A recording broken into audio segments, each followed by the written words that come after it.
Good morning all of you. இந்த video எது ரிலேட்டடான அப்டேட் அப்படின்னு பார்த்தீங்கன்னா SSC GD appointment order issue பண்ணுறதுக்கான ஃபங்க்ஷன் தொடர்பான பதிவு தான் இது.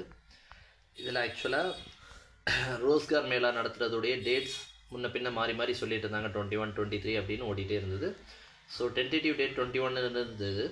இப்போது ஃபைனல் டேட் வந்து 23/12 கொண்டு வந்திருக்கிறாங்க. 23/12 திங்கட்கிழமை ரோஸ்கார் மேளா வைக்கிறாங்க. அதாவது ஒன்றும் கிடையாது, அதில் வந்து அப்பாயின்மெண்ட் ஆர்டர்ஸ் இஷ்யூ பண்ணுவாங்க. இந்த எக்ஸாமுக்குன்னு இல்லை, நிறைய இதுக்கு முன்னாடி செலெக்ஷன் ரிசல்ட்ஸ் போட்டு வச்சுருக்கிற எல்லா சென்ட்ரல் கவர்மெண்ட் எக்ஸாம்ஸ்க்கான இதுவும் கொடுப்பாங்க.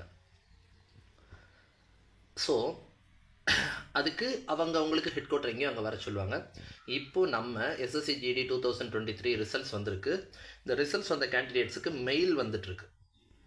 நிறைய பேருக்கு மெயில் வந்துட்டுருக்கு. அதாவது எப்படி வந்துட்டுருக்குன்னா, நீங்கள் இந்த எஸ்எஸ்சி ஜிடியில் பாஸ் ஆகிருக்கிறீங்க, நீங்கள் 23/12/2024 ஆவடியில் குரூப் சென்டருக்கு வரணும். அதே மாதிரி இன்னொரு மெயில் வருது, ஐடிபிபி சிவகங்கைக்கு வரணும் அப்படின்னு சொல்லிட்டு ஒருத்தருக்கே 2 மெயிலும் வருது.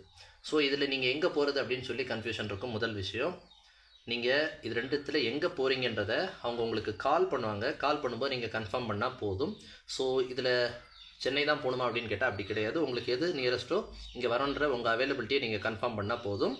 ஸோ இப்போ நம்ம ஸ்டூடெண்ட்ஸுக்கு மெயில் வந்திருக்கு, ஆர்டினரி இன்பாக்ஸ் மெசேஜ் வந்திருக்கு, அதுக்கு அடுத்தது ஃபோன் காலும் வந்திருக்கு. ஸோ இந்த மாதிரி வெவ்வேறு மோட் ஆஃப் இதில் அவங்க வந்து உங்களை அப்ரோச் பண்ணுறாங்க. ஸோ நீங்கள் உங்கள் அவைலபிலிட்டியை நீங்கள் கன்ஃபார்ம் பண்ணிங்கன்னா போதும். இது ஒரு நல்ல ஆப்பர்ச்சுனிட்டி போய் வாங்கிட்டு வருது. ஸோ போகாமல் இருந்தால் என்ன ஆகும் அப்படின்னு கேட்டிங்கன்னா ஒன்றும் ஆகாது. மெயிலுக்கு உங்களுக்கு அப்பாயின்மெண்ட் ஆர்டர் வரும், வேறு ஒன்றும் செய்யாது. ஸோ மெயில், இன்பாக்ஸ், ஆர்டினரி கால் எது வந்தாலுமே ரெஸ்பாண்ட் பண்ணுங்கள். ஸோ இது ஒரு நல்ல ஆப்பர்ச்சுனிட்டி. ஒரு நல்ல விஐபி வச்சு தான் கொடுப்பாங்க. எப்படி சென்ட்ரல் மினிஸ்டர்ஸ் யாராவது வருவாங்க, அவங்களுக்கு தான் கொடுப்பாங்க. ஸோ இது ஒரு நல்ல ஆப்பர்ச்சுனிட்டியாக இருக்கும். ஸோ அடுத்தது என்ன ட்ரெஸ் கோடில் போகணுன்றது அந்த மெயிலில் வந்து மென்ஷன் பண்ணியிருக்கிறாங்க. White shirt, black pant, black ஷூவில் தான் நீங்கள் அந்த ரோஸ்கார் மேளா போகணும் அப்படின்றத வந்து அவங்க மென்ஷன் பண்ணியிருக்காங்க. ஸோ உங்களுக்கு 3 to 4 days தான் இருக்குது. ஸோ இந்த ப்ராப்பர் ட்ரெஸ் கோடை மெயின்டைன் பண்ணுங்கள். கவர்மெண்ட் ஃபங்க்ஷன்ஸு நம்ம விருப்பத்துக்கு எல்லோரும் போக முடியாது. ஸோ ட்ரெஸ் கோட் ப்ராப்பராக மெயின்டைன் பண்ணணும். White shirt, black pant, black shoe. கேர்ள்ஸுக்கு என்ன ட்ரெஸ் கோட் வந்திருக்கு அப்படின்னா, இது ஒரு காமன் ஃபார்வர்டட் மெசேஜ்னு நினைக்கிறேன். எல்லாருக்குமே white shirt, black pant, black ஷூனே மெசேஜ் வந்துருச்சு.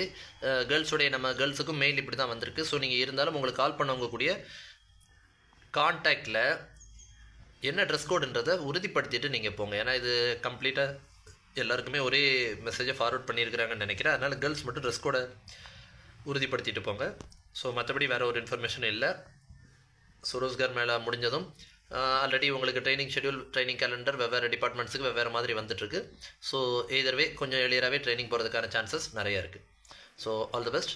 தேங்க்யூ.